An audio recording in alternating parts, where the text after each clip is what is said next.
একজন শ্রোতা আমাকে ফোন করে জিজ্ঞাসা করেছেন, স্যার মাসের শেষটা বা মাসের লাস্ট 4-5 দিন আমার খুব কষ্টে কাটে। এইটা থেকে বাঁচার উপায় কী? আপনার কি মনে হয়? আমি প্রত্যেকেই একটা কথা বলি, আপনারা যে যেটা আয় করেন সেইটা মোটামুটিভাবে একটা জায়গায় লিখুন এবং একটা খাতা বানান ছোট। যেমন আমরা পয়লা বৈশাখের সময় ছোট্ট গণেশ খাতা কিনি। সেই খাতাতে রেগুলার খরচগুলো লিখুন। হয়তো আপনি মানে ছোট, ছোট খরচ ২-১ টা বাদ গেলেও যেতে পারে।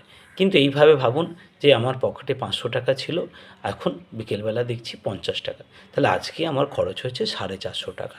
এইভাবে যদি আপনারা ৩ মাস খরচটা লিখতে পারেন, তাহলে আপনি বুঝে যাবেন মাসে অ্যাভারেজ কত টাকা খরচ হয়। আমি অনেকেই কোয়েশ্চেনটা করেছি, মাসে খরচ কত? বলতেই পারে না।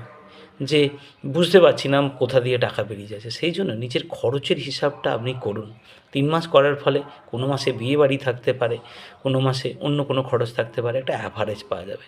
এবার আবার আর্নিং থেকে সেই অ্যাভারেজটাকে বাদ দিলে আপনি মোটামুটি কত টাকা বাঁচাতে পারছেন সেটা আপনি বুঝে যাবেন। আর ওয়ারেন বাফেটের কথায় আমরা সেভিংস বলতে কী বুঝি? খরচের পর যেটা বাঁচে সেটাকে জমানো।